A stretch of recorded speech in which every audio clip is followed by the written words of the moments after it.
محترم ناظرین السلام علیکم ورحمۃ اللہ وبرکاتہ۔ محترم ناظرین، ہم نے آج ایک نیا پروگرام شروع کیا ہے، اور اس پروگرام کی آج ایک پہلی ایپیسوڈ ہم پیش کر رہے ہیں آپ کے سامنے۔ اور اس پورے پروگرام کے دوران، یعنی یہ جو پہلی ایپیسوڈ ہے اور اس کے بعد جو ایپیسوڈز آئیں گی، اس میں ہم یہ دکھائیں گے آپ کو کہ یہ جو انجینئر علی مرزا صاحب نے ایک طوفان بدتمیزی مچا کر رکھا ہوا ہے، اور علماء دیوبند اور دوسرے ائمہ کرام کی کتابوں سے اور صحابہ کرام کے بخاری مسلم سے نکال کر یہ عیان کرتے ہیں، لوگوں کو بیان کر رہے ہیں، اور امت مسلمہ میں ایک تفرقہ ڈالے ہوئے ہیں۔ تو یہی کام اگر ان کے ساتھ کیا جائے تو کیا ہوتا ہے؟ ٹھیک ہے نا۔ دیکھیں، کسی کے عیب تلاش کرنا بہت آسان کام ہے، ٹھیک ہے، اور ان کے عیبوں کے اوپر دفاع کرنا ان کا یہ نہایت ہی مشکل کام ہے۔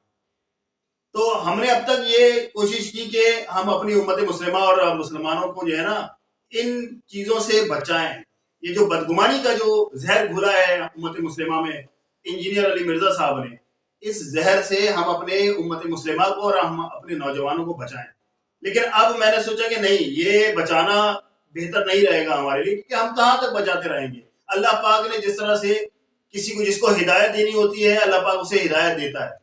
ہمارے بس میں ہدایت نہیں ہے، تو بالکل اسی طرح سے جس کو اللہ نے بچانا ہوگا اس کو اللہ پاک بچا کے رہے گا، اور جس کے نصیب میں ہدایت نہیں ہے وہ انجینئر علی مرزا صاحب کے ساتھ اسی گنگا میں بہہ جائے گا۔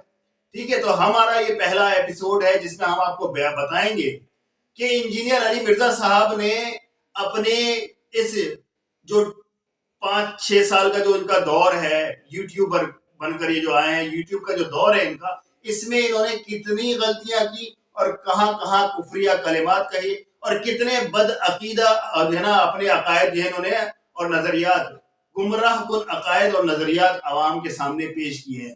اس پلیٹ فارم سے اب ہم نے یہ بیڑا اٹھایا کہ ہم ان کے تمام کفری عقائد اور جو انہوں نے غلط باتیں بیان کی یوٹیوب کے پلیٹ فارم سے، وہ ہم آپ کو کھول کر بتائیں گے اور دکھائیں گے کہ یہ جو علماء دیوبند اور دوسرے ائمہ کرام اور صحابہ کرام پہ جو یہ تان و تشن کرتے رہتے ہیں، ان کا اپنا کیا حال ہے۔ ٹھیک ہے، تو سب سے پہلا ہم نے جو ان کا ایک نظریہ یا عقیدہ، ہم تو اس کو عقیدہ کہیں گے، جیسے یہ ہمارے متھے ہر چیز کو عقیدے پہ مارتے ہیں نا، ہم بھی عقیدہ کہیں گے کہ میرے بھائی انہوں نے کیا عقیدہ بیان کیا ہے، لا حول ولا قوت۔ میں سمجھتا ہوں ایسا گھٹیا اور برا عقیدہ جو ہے نا، شاید ہی تاریخ اسلام میں کسی نے گڑھا ہوگا جو انہوں نے گڑھا ہے۔ وہ کیا ہے؟ سب سے پہلی بات تو انہوں نے یہ کی ہے کہ اللہ تبارک تعالیٰ تو اللہ ہے نا، انسان کو بھی اللہ بنا دیا انہوں نے، یعنی انسان جو ہے منی اللہ ہے۔ کیا ہے؟ منی اللہ۔ میرے بھائی، منی اللہ یہ کس نے ایجاد کیا؟ انجینئر علی مرزا صاحب نے۔ فرماتے ہیں انجینئر علی مرزا صاحب، ان کے ویڈیو میں سن لیں آپ۔ جو کوالٹیز گاڈ کے پاس ہے، گاڈ کی کوالٹی کیا ہے؟ کن فیکون۔ جب کسی چیز کا ارادہ کرتا ہے وہ ہو جاتی ہے۔ تو جنت میں جنتی کیا ہوگا؟ جب وہ ارادہ کرے گا وہی چیز کے سامنے آ جائے گی۔ اچھا، خدا کی کوالٹی اسے موت کبھی نہیں آنی، جنتی کو آئے گی۔ مسلم شریف میں حدیث ہے، جنتیوں کو موت نہیں آئے گی، بوڑھے نہیں ہوں گے، 30 سال کے جوان رہیں گے، بیماری نہیں آئے گی، کوئی مشکل نہیں آئے گی، اور سب سے بڑھ کر اللہ ان سے کبھی ناراض نہیں ہوگا۔ سر، وہ آپ کو ایک منی خدا بنانے والا ہے۔ اس حوالے سے فرماتے ہیں کہ انسان جب جنت میں جائے گا تو جب جنتی ہوں گے نا، وہ منی اللہ ہوں گے، مطلب وہ چھوٹے اللہ۔ لا حول ولا قوت الا باللہ العلی العظیم۔ یہ اتنا کہاں سے یہ گھڑ کے لے آئے ہیں کہ انسان جنت میں جا کے منی اللہ بن جائے گا، یعنی اللہ کا چھوٹا اللہ۔ توبہ استغفار۔ تو یہ انجینئر علی مرزا صاحب فرماتے ہیں، اور فرماتے کیا ہیں کہ چونکہ جنتیوں کے اوپر نہ موت آئے گی، ٹھیک ہے، اور نہ ہی ان کی عمریں بڑھیں گی، وہ جو چاہیں گے وہ کر سکیں گے، جو وہ کھانا چاہیں گے وہ حاضر ہو جائے گا۔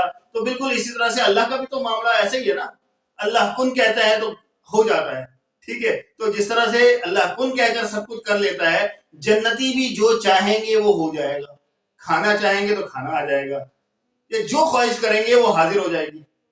تو میرے بھائی، اس سے انہوں نے اخذ کیا ہے اپنا عقیدہ کہ اللہ کے بعد انسان بھی جنت میں منی اللہ ہو جائے گا۔ لا حول ولا قوت الا باللہ۔ یہ کس قدر گھٹیا، اور کیا میں کہوں، یہ میں نے آپ کو پچھلے ویڈیو میں آپ کو بتایا تھا نا کہ میرے بھائی جس طرح سے غلام احمد قادیانی کو اللہ نے دنیا میں رسوا کیا، کیسے اس نے اپنے ہاتھوں سے اپنی کتابوں میں اپنے بد کردار ہونے کی دلیل پیش کی، اس نے خود اپنے بارے میں لکھا ہے کہ میں فلانا صاحب کی زوجہ کے اوپر عاشق ہو گیا تھا.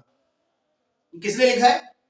مرزا غلام احمد قادیانی نے. حالانکہ عموماً یہ ایسا کام آدمی اپنے بارے میں کرتا نہیں ہے, لیکن کیوں کہ اللہ تبارک و تعالیٰ نے ان سے کروایا, کر لیا, خود ہی لکھ دیا اپنے بارے میں, اپنے کیریکٹر کے بارے میں کھول کھول کر بیان کر دیا کہ لو جی میرا یہ کیریکٹر ہے. ٹھیک ہے نا. تو وہاں سے ان کی نبوت کو جو دعویٰ تھا وہی دعویٰ جو ہے نا چکنا چور ہو گیا اپنے ہی ہاتھوں. بالکل اسی طرح سے اللہ تبارک و تعالیٰ نے انجینئر علی مرزا صاحب سے بھی وہ غلطیاں کروائی ہیں جو شاید ہی تاریخ اسلام میں کسی نے کی ہوں گی. جیسے ایک منی اللہ کا کانسیپٹ تو میں نے آپ کو بیان کر دیا ان کی ویڈیو میں نے دکھا بھی دیا آپ کو. تو منی اللہ کا کانسیپٹ تو ہو گیا,